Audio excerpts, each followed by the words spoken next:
It's the Morning Star Drive 117.8. You soaring up with sky, now's the time, don't delay. I'm sitting in my ride and it's time to fly. So let's realign, just listen and fill your mind. Hey guys, how is it going? And welcome to the Morning Star Drive on 117.8. It is Wednesday, November 27th, and so happy for you joining us. We are ready to start another day together with the Lord. So subscribe to us on YouTube, follow us on SoundCloud, and make sure to support us on Patreon. So today we have an exciting podcast for you. We have thoughts on praise, the evangelism word study, and of course commentaries, updates, and news on what is happening around the world in this history today. All right, everyone, how are you doing? And yes, it is a wonderful and awesome Wednesday. It is the middle of the week. It is hump day for those of you guys in the UK or Canada or those Commonwealth countries. Those of you in America probably have no idea what Hump Day is, but yes, don't forget we have Q&A Thursday tomorrow and every single week, so get those questions ready. Send them to me whenever you can, and if you haven't yet, leave a like and comment to build our community. Now, I am super happy for everyone joining us every weekday on the Morning Star Drive, so let's get up and support each other each and every day. So this week's Sunday message title is Polish Your Heart. Great and awesome message, and I hope that you guys have gained a lot from this too. I'm not sure if you guys can hear the echo in the background, but I am actually in a cafe. Now, it's not like a regular cafe that like the cafes that I talk about that I'm in. Like, oh, I'm in a cafe here, I'm in a cafe. It's not like I'm in like an actual literal cafe. There is a cafe that was built right next to the IMD Center that we're able to use. So I'm in this cafe right now, so I am enjoying this private space. It's got like a fridge. It's like a mini apartment here, which is kind of cool. However, the entire wall is just a window, so I just opened the fridge and the smell of kimchi just came out so strong. It's so nasty kind of thing, right? But either way, there's a nice heater in here also, even though I'm wearing like this huge, long jacket at the moment. So yeah, it is the middle of the week. Hope everyone has been enjoying the first 3 days. Well, we're smack in the center of the week. It's not only getting closer and closer to the end of the week, it's actually getting to the end of November. Sunday is December 1st, guys. Next Monday, we're going to be already in December, right? Which is, everyone knows, it is the month of judgment. Yeah. The month of judgment is less than a week away. And I think it's quite an interesting... It's a very, very interesting way of putting things, like it's the month of judgment. I'll tell you why I think it's very interesting, okay? The reason why I think it's interesting is because when you think about the word judgment, when it comes to, like, say, a religious tone, when you say it's time of judgment, because we're thinking about God, the last days, end times, God's judgment, it's a very powerfully negative word to say judgment, right? But if we were to understand this concept really well, right, the month of judgment, understanding, right, we need to come to the understanding that everything we have done to this point always has a judgment or a test. Anything that's worth anything will always have a judgment or a test, okay? And, of course, let's take a look at 1 Corinthians chapter 3, verse 13. It says, each one's work will become evident, for the day will show it, because it is to be revealed with fire, and the fire itself will test the quality of each one's work. And this verse refers to the judgment of God, which will test the quality of the work done by Christian teachers and leaders. The fire will reveal whether the work was worthwhile or worthless, right? Now, of course, we can look at this and it kind of talks about the last days, the end of our lives, the final judgment. But remember, when it comes to truth and principles of truth, we can always miniaturize and maximize, right? So when you miniaturize this, right, it's what happens to us in every situation in life, which means that we don't need to, we shouldn't be understanding this only as a very scary thought. Like, we shouldn't be in fear, like, oh no, it's judgment time. It shouldn't be any different than a final exam at school or a midterm, right? And we know that when it comes to final exams and midterms, the only time you're super, like, really genuinely scared is when you are absolutely not prepared. That's when we're like, uh-oh, I'm scared out of my mind. Of course, there is a general fear, a general anxiety of any test. That's a general thing that we go through. But there comes a point when that fear and anxiety goes over the limit. Right? That's the thing we don't want to get to, is when you kind of reach that point where it's unhealthy fear and unhealthy anxiety. Judgment is a normal and natural part of life. You know, we're going to be judged. We're going to be tested for what we have done in everything in life. Not just school, because school is easy because there is something literally called a test, right? You're going to have an interview for your work, whether, whatever it is. But think about the other things in life that actually we judge. It's everything. If you go to a mechanic to fix your car, after the mechanic's done, what's the first thing you do is you look at the place that was broken. You look at the place that was dented, and you judge and say, good job, not bad. After you get a haircut, right? After, even when you go to a restaurant, you eat it and you judge it saying, ooh, this is good. Oh, this is terrible. This is too salty. That's all judgment too. Even for church. After a church event, what do? We debrief. We figure out, oh, was this good or was this bad? Right? Even when we're doing evangelism, we got to debrief. We have to reflect, figure out what we need to do. Judgment is a natural and normal part of life, right? And I think that's something that we have to really bring ourselves to understand even more. And this is kind of one of the things that I looked at for the poll, right? So remember, we did the poll of the recent messages, the atomic bomb of God's word. What is your feeling towards it, right?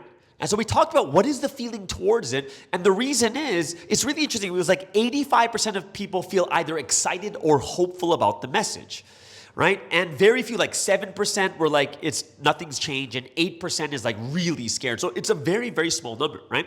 So I think it's a good sign that people really feel the power and hope in the word. And it's great that people are feeling excited and hopeful about the message. And this was very interesting because I was talking to a friend of mine, and we had a very interesting conversation, right?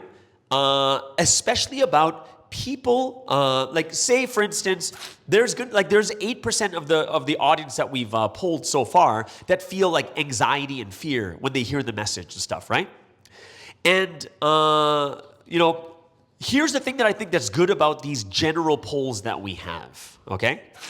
Now, if we were to look at the feelings and the thoughts that we have, okay, and this is not to say that those feelings and thoughts are unimportant. No, they are important, okay?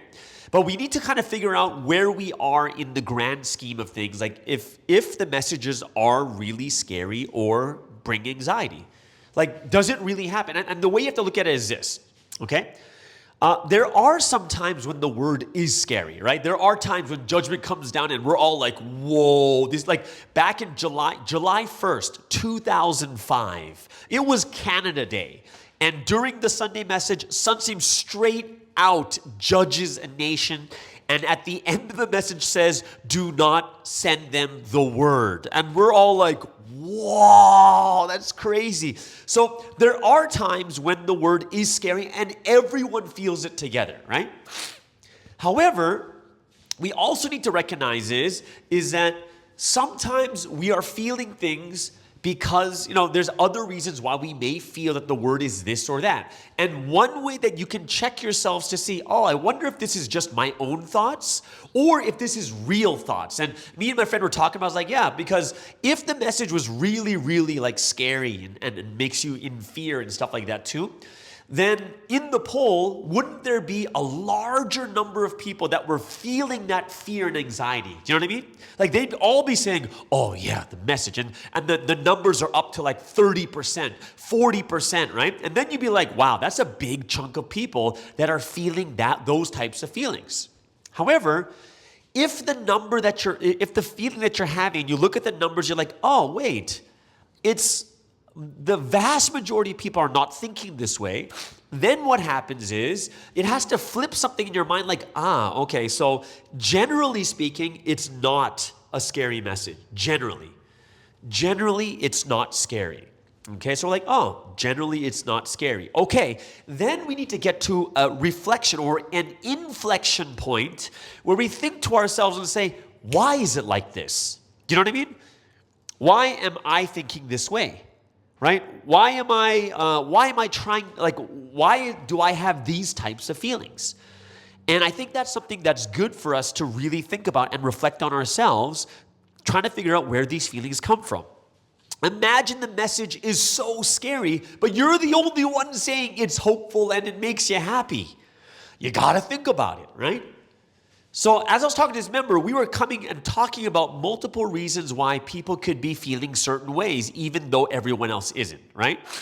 And sometimes it's because of the situation, circumstance that that country's in, right? For instance, if you look what happened in 2023, the countries with actual like slander and the news reporters and all these people coming out, they are in a far more desperate situation than others that aren't. So these countries will feel it much more than the other countries that don't have these things going on, right? So your situation circumstance plays a big role in this, right? Also, your mental condition, your spiritual condition plays a big role in this, right? It does.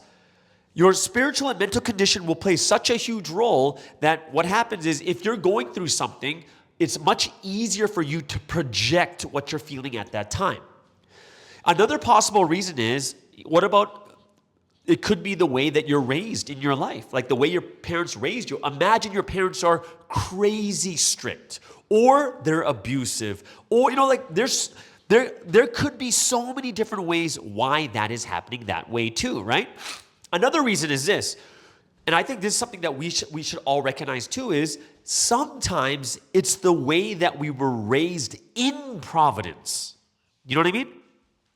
Sometimes we might have a leader that's too relaxed. Sometimes a leader that's too strict. Sometimes we have a leader that's mean. There's always these different types of leaders that also cause us to think in a certain way when the word comes out. Why? Because some of us could be triggered or traumatized or all these other different things from the word too.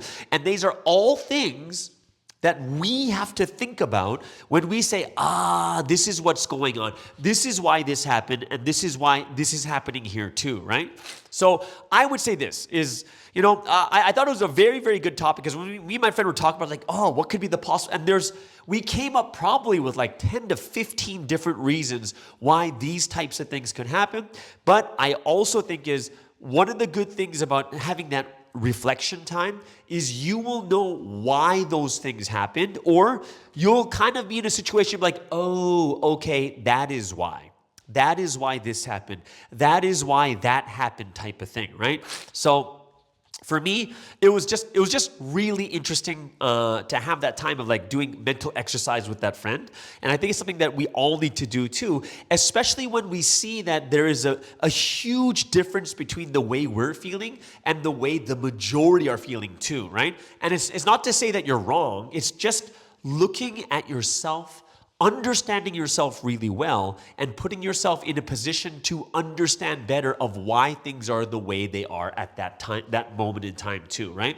So that is something that I really wanted to bring up so everyone would be like, oh, okay, so this is something, it'd be a good mental exercise and a good way to improve ourselves, our perceptions, and the way that we're thinking, okay? So yeah, that was something I thought was really, really cool. Now, here's one thing that I'm kind of going through right now, okay? And this is just a couple things that going through over I wouldn't say right now, but it's like over the last 4 months, right? Over the last 4 months, just being like IMD director in this position, it's so interesting because I really enjoy it because I'm always dealing with different types of people in different countries all the time. One week it's South Africa, another week it's America, another week it's Europe, another week it's like, I'll meet people from the Philippines or Taiwan, whatever. Like there's always new people that I'm meeting all the time, right? And I would say that it's so interesting just to reflect and look upon all the different types of people that we meet, leaders, non-leaders, just and when I look at these people, I would say this, I'm going to tell you straight up, just from everything I've experienced right now, how amazing Sunsteam truly is. Now, why am I saying this? It's because I meet such a vast array of people, characters, and personalities. And sometimes in my head, I think to myself, is like, whoa, how do you handle this? Man, what's the right thing to, like, how would I discern this better? Because there's times where I'll make the wrong judgment. I'm like, whoa. And, I really looked at this week's message, and it was so powerful because it's actually something that I felt this week. It's when Sunsteam, remember the part when Sunsteam says, take some time to know someone, and then, once you know them, then you can trust them. But then, don't trust them 100%. Leave 30%, because people can change. People can still deceive you. People can pretend to be good, but they're actually not. And when I looked at this, I was like, yeah, because for me, I'm always dealing all the time. And I'm not saying this is there's terrible people. What I'm saying is we all make mistakes. We're all going to disappoint. We're all going to do things that upset each other. We're at certain points, especially as leaders, and this is the one I feel the most for leaders is, like I've experienced this so many times and even more here in IMD.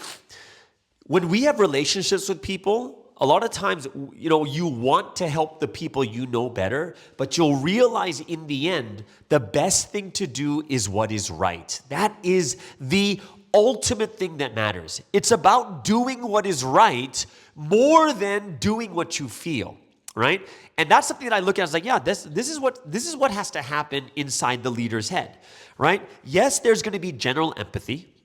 Yes, there's going to be that general love, that love we have for people. But, it's kind of like, what's that thing called? What's that thing called when, nepotism, right? You have your favorites. You have the people that you like more. You have those people that you're thinking to yourself as like, oh, this is, and the Bible is very clear. Have no favorites. Don't play favoritism, but you have to do according to what God wants. And that is the key thing that I looked at and said, you know what? If it comes down to doing according to what God wants, no one can say anything about it. If it's according to what God wants. That is the biggest thing that I think we have to think about is, as leaders or doing things in our everyday regular life, more than doing things because I like it or not, more than doing things because of this person or that, in the end, what's going to matter is it God's will? Is it what God really wants? And that's going to be the thing that plays the biggest role. And I think in the very, very end, when it comes to the time of judgment, this end of the year, December, that's going to be the biggest thing where we're going to sit in front of God and God's going to say, did you do according to my will? Did you do according to my will? Look back at the last 11 months, all the different things that you should have done, all the different things you could have done better. Number one is, did you do according to my will or your own? It's not about making people happy. It's not about making yourself happy. Everything in the end boils down to, are you making God happy or not? And I think that's something that we're going to, have to deal with, and sometimes we're going to become unpopular. It's just the way it is. We become unpopular because another thing that this hasn't happened to me yet, but I've seen it. I've seen this already, right? Where I saw it in the past where I would be looking at a situation and I would think to myself, oh my gosh, how could that leader do that? But later, only after hearing the full situation, you'd be like, dang, that's hard. Like, how do you make that decision? Because we all know, in life too, we go through those types of decisions. And what decisions are those? The decisions where there's no literal right or wrong. We're stuck not knowing what the right thing is to do, right? It's almost like, when you're trying to figure out the job that you want to do, you're like, should I do this job or this job? It's not something that one is wicked and one is good. Both of them are good. There's not an issue with the other problem, but you're trying to figure out, God, which way is going to be better? Do you guys know that? You know what I'm talking about? There's some decisions we have in life. It's not going to be that easy where one is an absolutely wicked thing and the other one is 100% right. Where you look at it and you're like 50-50. I could do this or I could do that. None of them are wicked. None of them are wicked bad things, but I got to choose one. And even in leadership, that's one of the things that does pop up a lot is a lot of times it's not about being the popular and the most liked leader, right? What's more important is, does the leader do the right thing? Because doing the right thing actually helps you more in the end. And I think that's why Sunsteam says, Sunsteam said to head leaders. I was at a head leaders meeting and Sunsteam said that straight to the head leaders in education. He said, hey, look, don't try to make everyone happy. Don't keep trying to do the things so that people won't get upset. What your number one goal as a leader is to fulfill God's will, doing what God wants. And that is the thing that matters more than anything else.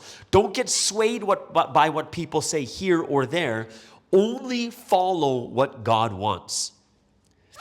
And this also reminds me, way back when I was in 2005, I became a missionary. And I went to the UK. And I was in London. And it was so interesting because Sunsteam gave me absolutely clear instructions. And he says, don't work with them, work with them. Okay? So I was like, ooh, okay. So don't work with them, but work with them. Very clear, right? Now, the interesting part was, when Sunsteam said don't work with them, when you look at that group, there are clearly great, good, hardworking people in that group too. Clearly. You're like, whoa, there's some good people in there. There's some really, really good people in there kind of thing, right? So it becomes very easy for us to say, oh, but God, there's other really good people there. They're really skilled. They can do this and they can do that. Oh, I think we really need these people to work together with us too kind of thing, right? But it was clear. It was clear. Work with this group. Work with this group. And what eventually happened was, I went to that country with another missionary, and when we went together, we split because of that. It was actually because, and I couldn't disagree with them. Like the only thing that I could say was, but Sunsteam's instruction was this. But they said things that were just right too. What's the right thing? Sunsteam basically said that, hey, work with them and not with them. That was absolutely clear in what he was saying. Work with them, but not with them, right? And what eventually happened was, one of them, like the missionary I was working with, went to the other side, and not the other side like a bad side, but it's just they worked with them and I worked with the group Sunsteam told me to work with, right? And in the end, what was the most important thing? The most important thing kind of reminds me is like, it's about that obedience. It's about us working together with God. It's us listening to what God truly wants in our life, right? And I think that's something that we have to understand too, is one of the most difficult things is making the right decision, even though it is so hard. You might not be the most popular. You might not be the best person. You might be the person that, people won't trust or this or that, but it's about, are you doing the right thing, the thing that God wants? And I think that's something that we really have to think about in our lives too. In our lives, is this the thing that we should be doing, right?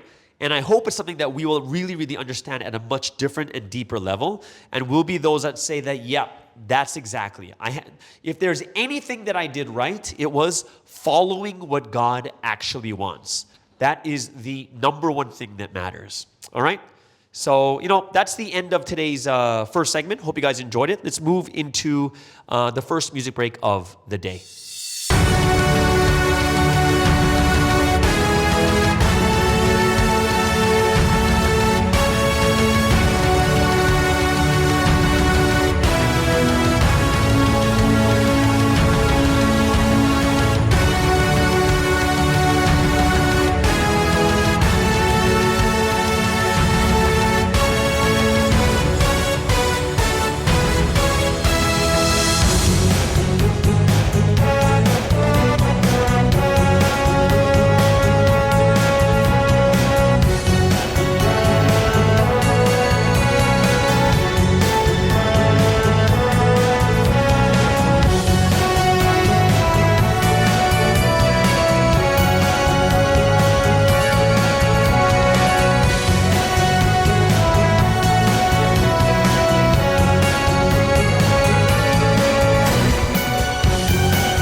right, so let's get into today's evangelism word study.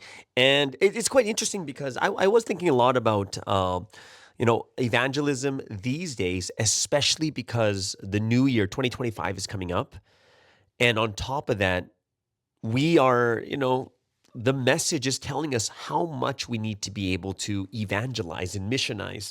And even for me, I was telling you guys that I did get the first coaching from Sunstein for internet ministry. I'm going to share that with you tomorrow on tomorrow's podcast.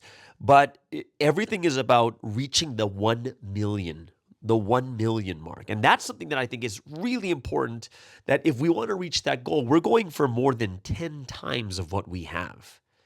Think about that. We're reaching for like 20 times of what we have, kind of thing. And I was looking at that like, wow, we really have to get ourselves to think deeply, to research, to study. How are we going to evangelize better?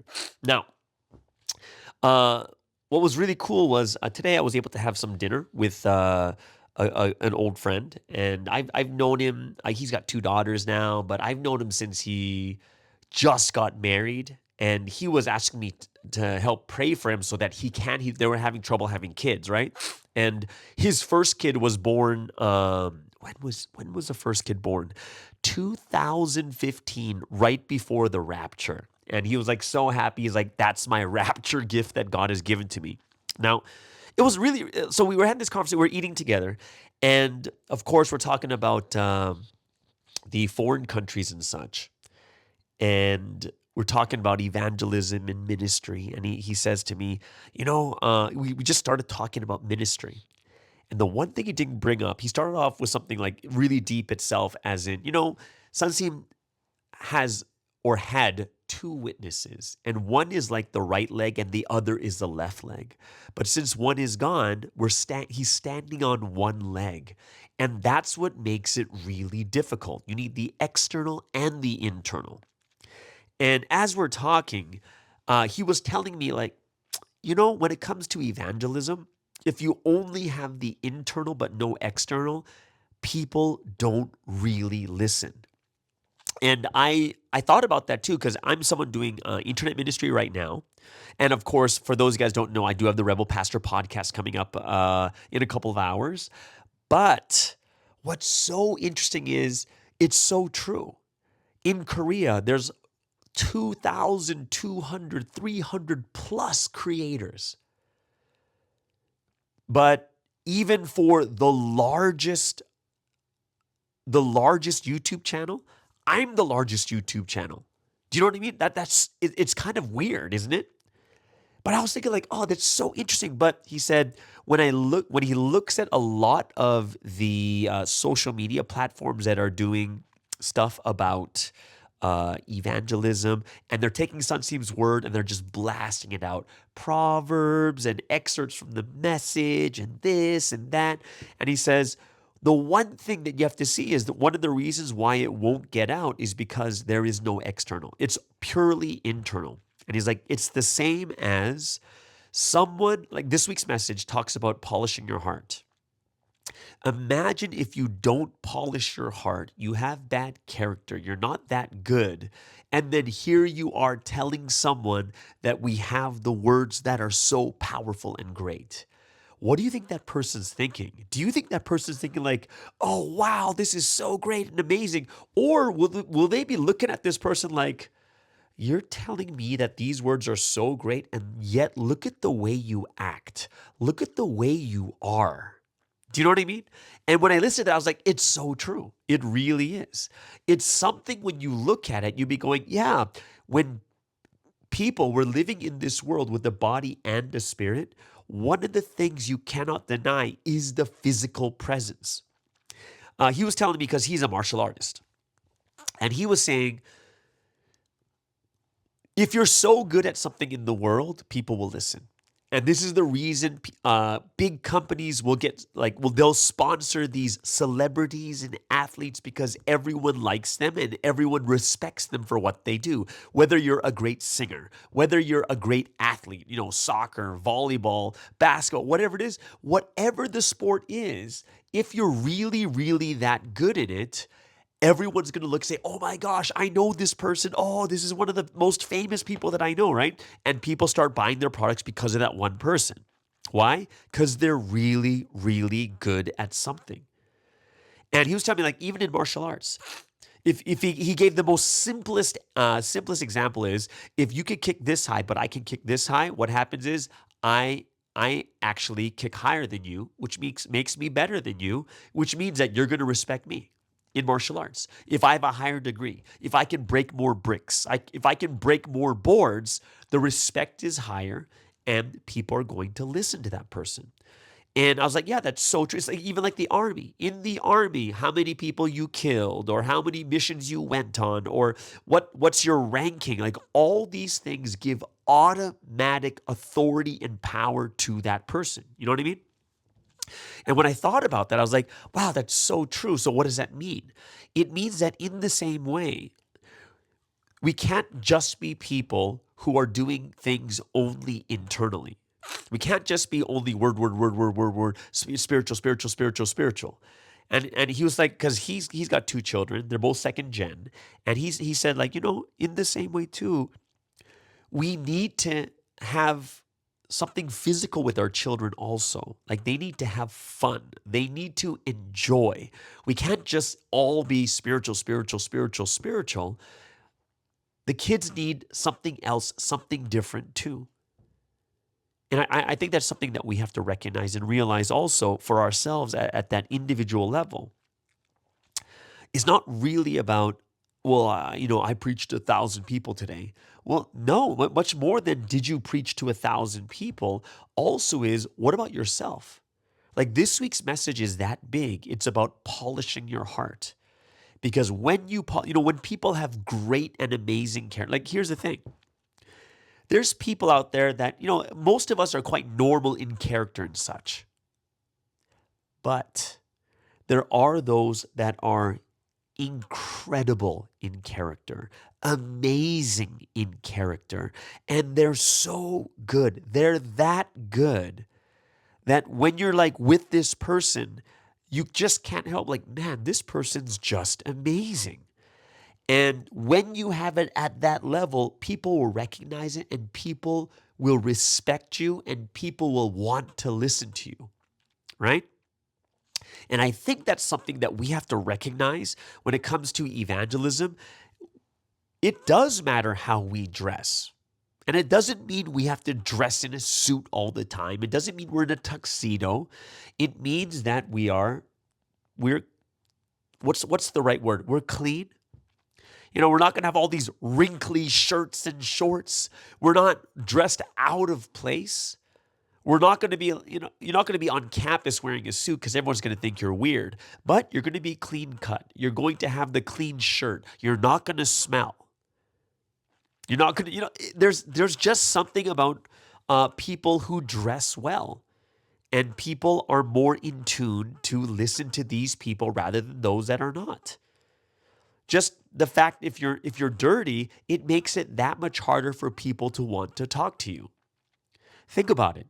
If you see a homeless person, they're all dirty in their clothes and they're smelly, even though they could have good character, how many people are going to sit down next to that person and have a talk with them? That outer part actually makes a difference. It really does. And I think one of the things that we do have to recognize, especially when it comes to us going to evangelize, it's something that we have to really consider, is that part of how we're living, right? That external part. There's external witnesses and internal witnesses at a larger magnified level. But at the end, if you miniaturize it just to you, you need both the internal and the external. You can't be someone who is just only the physical side. It must be physical and spiritual. We need both sides. We cannot just look at what Wolmingdong was like in the past. I'll be going on these tours, checking out Wolmingdong, and there's this one area that you go to, Nongkol. Nongol is like where the starting of the Holy Spirit path is, and you can either take the path or go straight down this hill, which is Nongol. And on the right, there's a valley there, and it's like this Buddhist, what do you call it? What do you call it? Where do you worship in front of it? A Buddhist altar. Yeah, like an altar, like valley. And the people there were telling me, oh, in the past, in the first half of history, that's where the workers would shower. Because there wasn't a shower, people would have to go into this valley, use that water to shower. Like, think about that. Imagine if people came to Wolmyeongdong when it wasn't developed. It really made me realize how important Wolmyeongdong is. Wolmyeongdong is that important because it's already made and it's already magnificent, where you can take someone there and they're going to be like, whoa, look at this place. And the place itself will testify. Just the place itself. It's like having a person who is completely polished and made, where everyone respects this person's character and people just like and respect this person. That's what Wolmyeongdong is like, an already made person. And that's why it symbolizes Sunseum too. It's the perfect place to bring people because they're going to be so astonished by it. Do you know what I mean? So, that's something that I look at. And that's something that while this person was telling me, I was like, oh, that's so interesting. And that is something that is more important than we think, where a lot of times we may think to ourselves, it's only, we go way too into the spiritual. Spiritual is absolutely necessary. Spiritual is absolutely needed. But the problem happens when there is only spiritual and nothing else. When we're only thinking about, oh, how many people did I talk to today? How many people did I preach the gospel to? How many people did I... No, it cannot just be spiritual. It has to be spiritual and physical. And that's something we really, really need to recognize, right? So it was a really good conversation. I hope it's something that we can continue in that conversation too, because it is important. It is something that we really, really need to understand more and more. Okay? So yeah, that's one of the things I did want to talk about when it came to evangelism for today's evangelism word study. All right. If you have any questions or anything else, please let me know. Just pop it in the comments below. We'd love to hear what you guys are thinking about this too. Okay. So today is the last episode of Thoughts on Praise. Okay, this is the last episode of Thoughts on Praise. Is episode 9. I hope you guys have been enjoying this education, but right now, Pastor RJ is now working on a new series for Myeongsongs. So this is going to be quite amazing and awesome. So I'm already talking to him about this new series, and I hope that he'll be able to do this. You guys can support him. And guys, remember, in the description, you're going to find an email, thoughtsonpraise@gmail.com, I believe, and you'll be able to send questions to him because he does want to do a Q&A for you guys also. So go ahead, send your questions into him. I know that he would love to answer questions about praise, praise education, music, choir, singing, all these things that he's been studying. And of course, he's a national choir conductor of Taiwan, which is an awesome group there too. But yeah, so before we get into Thoughts on Praise, let's move into the final music break of the day.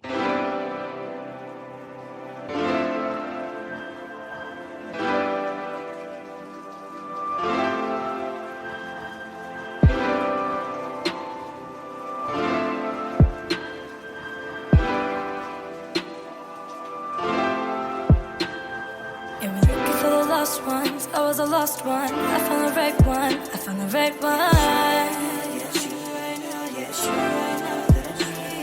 Yeah, we're looking for the lost ones, I was a lost one, I found the right one, I found the right one. We stay looking for someone to hold when the right one's standing at your door. Open up your heart and say, I believe in what you say, and I promise you will gain much more. Yeah, we're looking for the lost ones, I was a lost one, I found the right one, I found the right one.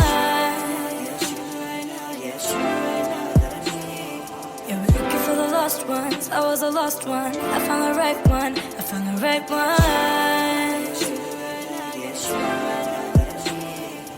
10 years of struggle, 10 years of pain, but I'll finally get to see you no more. Just calling your name, and the ones who wonder who, just open up your eyes. He's waiting for you too. He's not a man in disguise. And the hardest cross to bear, but your heart's not what I'll wear. To think this effort and this love could overcome the dirty stairs.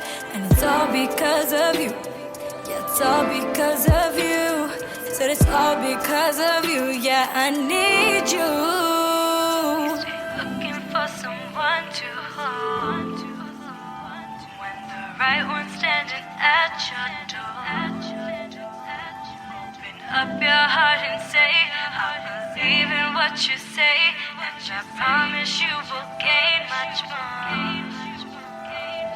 Yeah, we're looking for the lost ones. I was a lost one. I found the right one. I found the right one. Yeah, we're looking for the lost ones. I was a lost one. I found the right one. I found the right one.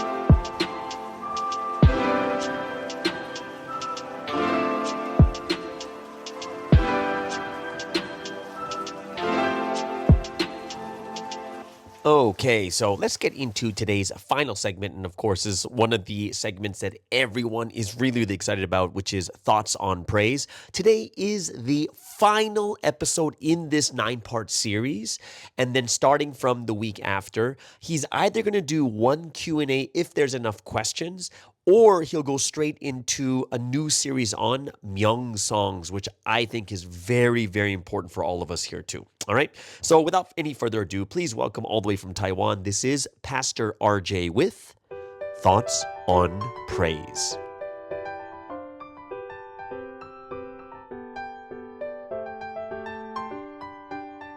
Hello everyone, this is Pastor RJ and welcome to Thoughts on Praise. Today is the final episode for the series centering on praise. I hope you've enjoyed this series so far. The topic for today is Praise is Seasoning of Faith. Again, this is the term that I come up with. Using cooking as a metaphor, I'll talk about praise from the perspective of praise or music being an art form and how it nurtures our life of faith.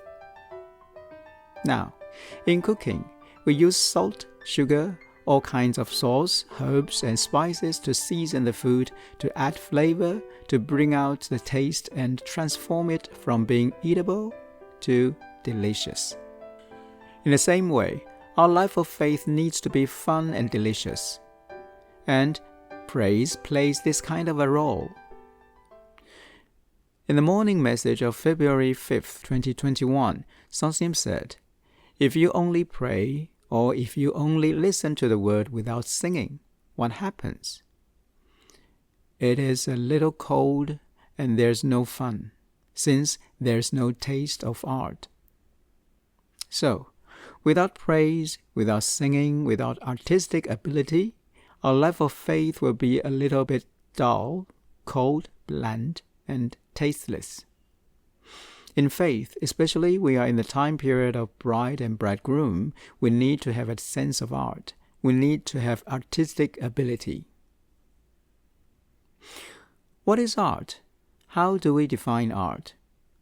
We know that there are many different forms of art. For example, there's fine art like painting, sculpture, architecture, music, and poetry. And there's also performing art like dance and theater. And there's visual art, popular art, and applied art, to name a few. Basically, everything we do could be art. Sonsim said, everything that moves is art. And in Providence, Sonsim even calls sports art. So what does it mean to have artistic ability, to have a taste of art? Well, I think there are a few aspects we can explore. The first one is about creativity. God is a God of creativity. Since God created the heaven and the earth and all that lives in it, He is the ultimate source of creativity. And diversity comes hand in hand with creativity. When we observe nature, God's creation in detail, we'll notice that in nature there is diversity on every level. Nothing is exactly the same. Take trees as an example. There are different varieties of trees, and even with the same breed, say oak trees, no two oak trees are exactly the same. Within a tree, no two boughs are exactly the same. And if we look more in detail, no two leaves are exactly the same, right? There's something slightly different from each other. It might be the size, the color, the shape, the texture, the touch. Something is slightly different. And that's nature. That's God's creation. Everything is unique. The same is true with people, right? Everyone looks different. Even twins, you can distinguish them if you know them well enough. And that's the one aspect we can learn from God's creation. Creativity, or we say diversity. Think about food. Even if it's your favorite food, you cannot eat it every day, every meal, all the time, right? You need to have something different. And that's human nature. Since God is artistic, and human beings are made in His image and likeness, human beings are also an artistic being. And Songsim, being the first restored bride in this time period, he has developed himself and trained himself to be capable of doing many artistic activities. Following his example, we also become artists in many aspects. Songsim said, human beings are artistic beings and all Providence members are artists. And the second aspect about the arts I want to bring up is the sense of beauty. Pastor Pomsop once gave education to the arts department and said, "What is art? The first requirement is beauty. What shall we do? We should make our lives beautiful. We should live a beautiful and awesome life, right? We've come to Providence. Don't you think we should make our lives beautiful and awesome?" Songsim said, "Make your life into a wonderful sculpture." Make your life into a wonderful sculpture. It's a great metaphor. Think about it. When making a sculpture, you need to have a material first. It may be rock, maybe wood, maybe jade, or anything you can work with. And then you need to have an idea of what to make, and see the image in that piece of wood, rock, or jade, or whatever material you are working with. And then you carve out what's not needed, and in the end, you polish and make it shine. And we can apply the different stages we've just mentioned to the life of faith. We all have a piece of material called our life. When we learn the Word of God, we start to realize His plan for us, which is the purpose of creation. And then we struggle to put the Word into practice. We stop doing things that don't fit God's heart, and we do things that fit His heart. And after a long period of hard work, our life gradually begins to shine. We become a beautiful piece of artwork. Now, to have a sense of art means, first, to know what's beautiful and what's not. And second, to make something beautiful happen in real life. And I would like to point out that through the arts, we get to know the levels of expression and become capable to express the levels accurately. For example, in music, pitch, rhythm, and timbre are the three essential elements. A good singer needs to be able to hold a note at the right pitch for the right duration of time, and in addition, use the most appropriate timbre for that song. Being able to do it with accuracy requires skills and the sense of beauty, and that is art. Providence started the history of artistic activities from 1983. At that time, Songsim visited a famous ski resort in Yongpyong. He wanted to buy some souvenirs for the members, but was a little bit worried because he didn't have much money. He conversed with God, and God inspired him to go to the top of the building and gave him realization there.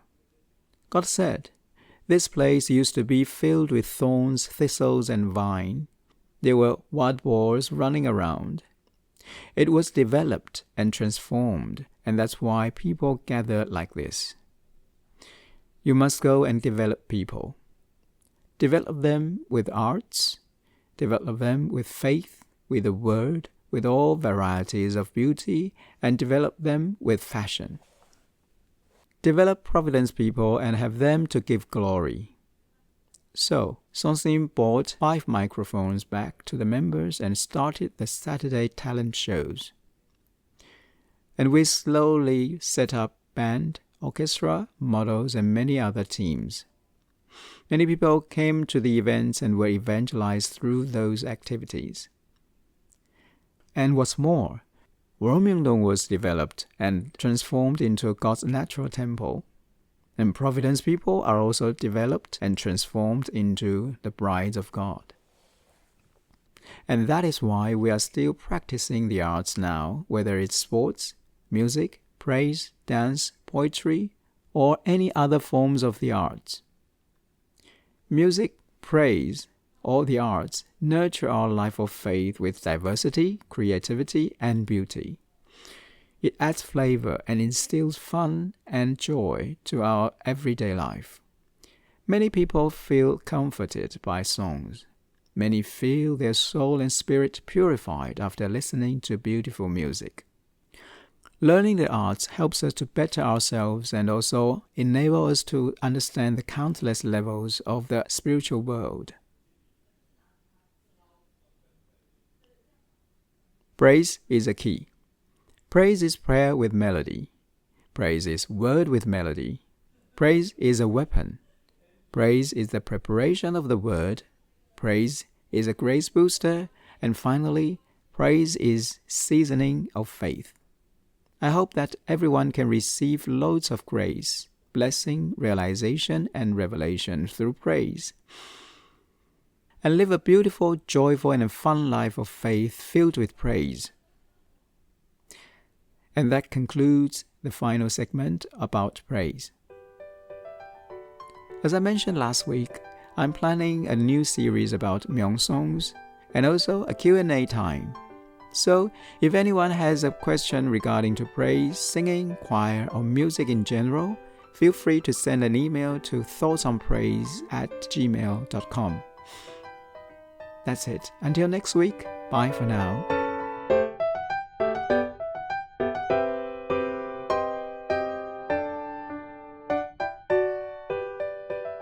And that is a big thank you to Pastor RJ for a wonderful series on Thoughts on Praise. If you guys want to listen to it again, it was every single Wednesday, last segment. And we're going to continue with this as he goes into another series on Myeong songs, all right?